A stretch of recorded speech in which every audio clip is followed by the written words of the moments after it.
let's switch gears, and we'll talk a little bit more about the treatments based on these biomarkers later, but let's talk about early stage disease. There have been changes in how we manage early stage esophageal cancer in the last year. Maybe one of you, Suneel, I'll start with you again. Maybe you can summarize some of the recent data, ESOPEC data, in particular, and how you treat these patients. Yeah, that was really a major paradigm shift for us, and I'm sure for a lot of institutions. To see such a size. So the ESOPEC study was a randomized study looking at FLOT versus cross. The question I think we've all been thinking about for many years. And it showed a massive, it actually still surprises me sometimes looking at the data, a massive improvement for FLOT versus cross. I believe that the median OS was somewhere around 66 months versus 37 or so. So really, really stood out, and I think made us think a lot harder about FLOT, not just for your gastric cancer patients, but for the GEJs and even for the whole esophagus, essentially. So we were talking earlier about the multidisciplinary clinic. We were actually just talking that radiation oncology, while still part of that picture for early stage patients, they're sort of no longer defaulted for us because of that paradigm change. They're really not in the picture unless we need them. If you have a patient who's not FLOT eligible, we will refer to them, but they're really sort of second tier now.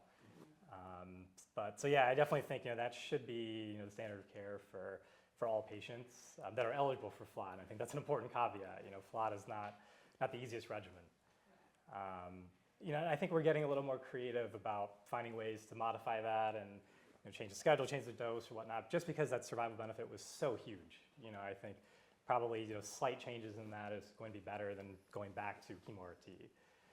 So I think it'll be upon us, to try to modify our ability to give that to more patients. Similar to, I think, with FOLFIRINOX in pancreatic cancer. I think at first it was daunting to give that to most patients, and we've learned with time you can give them to people that are older, more comorbidities, get more comfortable with it, and I think the same will happen with FLOT in this state too. Sunny, what do you do in patients who are not good candidates for FLOT in your practice? And I fully agree that I think it's been a learning curve with FLOT, and I think we probably can give it to more people than we initially thought with dose reductions, especially with the dose of Taxol. So patients who are not eligible, that is probably a good size of the population we see, 70-plus-year-old men who have this disease. And if it's very clear they can't tolerate FLOT, then we will default to chemoradiation. And we do carbotaxol. I know some institutions have done FOLFOX with the radiation. We found it to be toxic for that population. And then, if they are also surgery eligible, then they go to surgery. And then, of course, there's an option of adjuvant nivo if there's still residual disease in the resected specimen.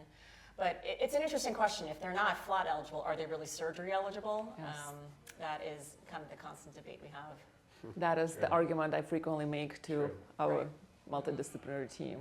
Esophagectomy is much tougher than FLOT for many patients. Yes. True. But you do bring up a question of adjuvant nivolumab, which we are now cannot use since there's no immunotherapy approval in combination with perioperative chemotherapy, although there is no survival data yet either from adjuvant nivolumab in Keynote 577. Then maybe you can talk a little bit to us about some of the negative studies with FLOT and immunotherapy and some of the upcoming studies, the results of which we are expecting. Yeah, so it gets tricky, right? Because the esophageal and gastric stuff tends to overlap there, and I think we know that the adjuvant nivo met its endpoint for disease-free survival. I think we're all a little puzzled why we haven't seen overall survival yet there. I agree with you, Nataliya. With respect to immunotherapy and GE junction, I think we have a study that failed to meet its endpoints with the Keynote study, the 585 Pembro combination. It was a bit, of a statistical challenge because it needed to meet a pre-specified endpoint that was a little hard, but nonetheless failed to meet its endpoint, and so even in the FLOT specified cohort probably wouldn't have met its endpoint appropriately. So now it all hinges on this last perioperative study, which is the durvalumab combination with FLOT. I think if that meets its endpoint for event-free survival, then probably we will be able to extrapolate that into the esophageal population, even though that likely represents a small minority of the patients enrolled, just because of the overlap in the study population that was eligible. So I think the time we'll see, will durvalumab meet its endpoint of event-free survival, or it will be restricted to certain PD-L1 characteristics. All of that is obviously probably find out in the next year.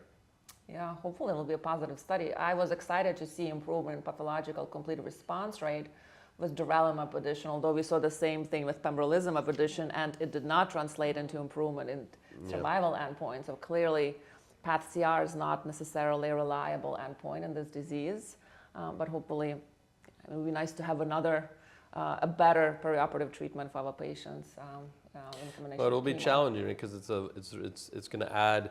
So if it's a positive study and we start to use it, we'll see that it adds not just to the pre-op and post-op, but a year of treatment. So it's going to be a long period of time. The way the study was designed is a long period of treatment, actually. So.